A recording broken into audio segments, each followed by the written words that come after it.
All right, welcome back, everybody. Let's pick up to where we left off. So we have our 6 lunge, 5 close the door as we recover, wall of steel lunge, 7 recover. To the left, snake bite, bind in 7, lunge 3, cross back, back to the center with our right step. Bind in 6. So advancing into our 6 with a bind.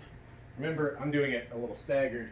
You want to do it with a bit of a stepping in, extend lunge, as that's supposed to look. Got it? 2-7 recover. I'm a little too far back. So remember, 2-7 recover, back to center. That's where we left off. We're going to add 2 more. So from our 2-7 recover, we had a cross forward. Now my limited work environment means I have to step back a little to show you.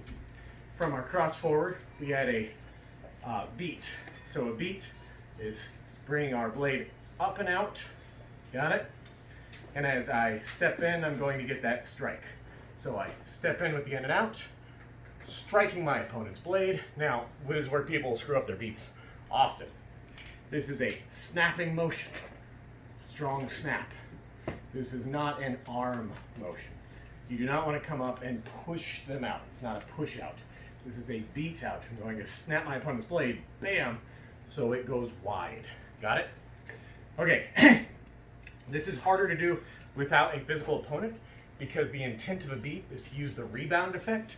When I slap into their blade or smash in their blade, I use the rebound to do my lunge.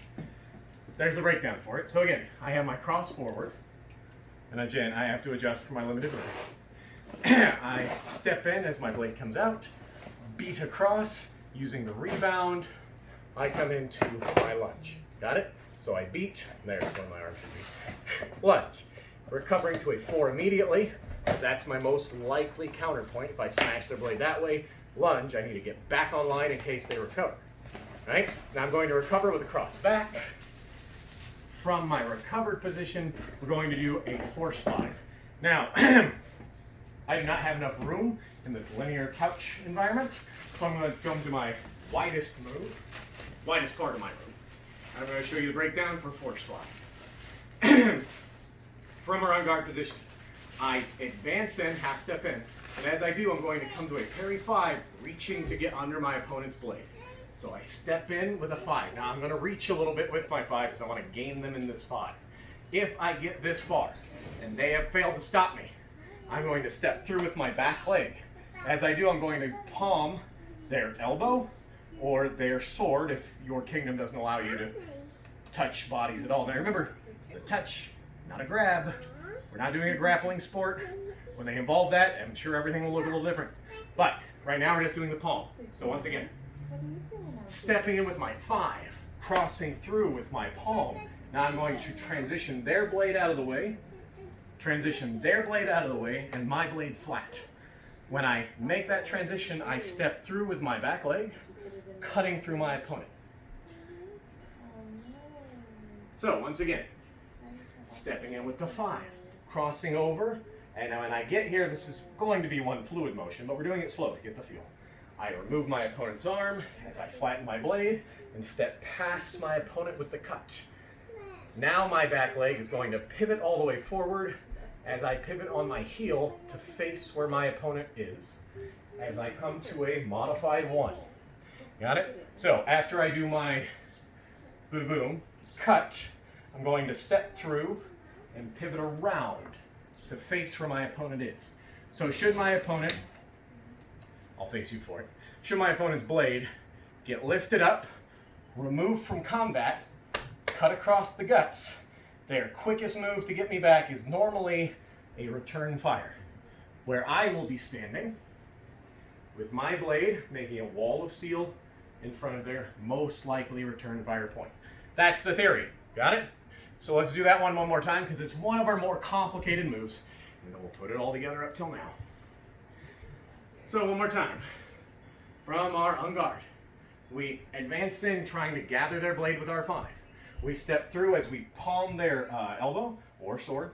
We remove as we drop and step through, pivoting around to guard against the counter strike. Let's see if we can put all of that into context now. I'm sorry, all of that into form now.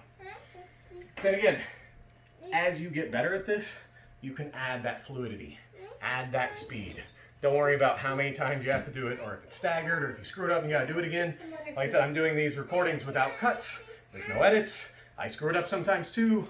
I have to do it again until I feel good about it. If this is you, that's where you're supposed to be. It takes a while to get good at anything. Okay. So again, finding your good beginning point. We begin with our 6, lunge, 5, close the door, wall of steel lunge, 7, recover, to our left, snake bite, 3, cross back, back to our center, getting that bind in 6, 2-7, 2-7, and check your footwork in case you need to. Now I am a cross forward, and I gotta bring my tip up because there's a couch here. Beat, stepping in, bam, 4, recover back, and again I have to transition where I'm beginning, stepping in, 5, crossing through to the pivot. Messed up my footwork a little bit on that last move, so I'm going to try the whole set again to help build that momentum for it.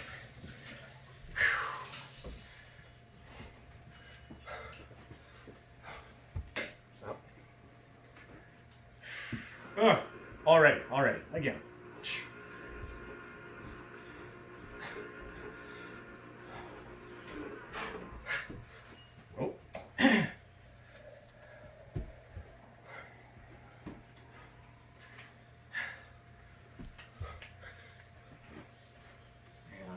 Footwork there, cross forward, beat lunge, 4, and then cross back, but I'm going to get to my corner of the room. You working on your footwork? All right, felt better about that one, even though it had its own mistakes. There's your next 2. Keep working on this. Try to get it beginning to end, getting that together motion. Don't worry about the stumbles and fumbles. You'll fix those as you keep doing it.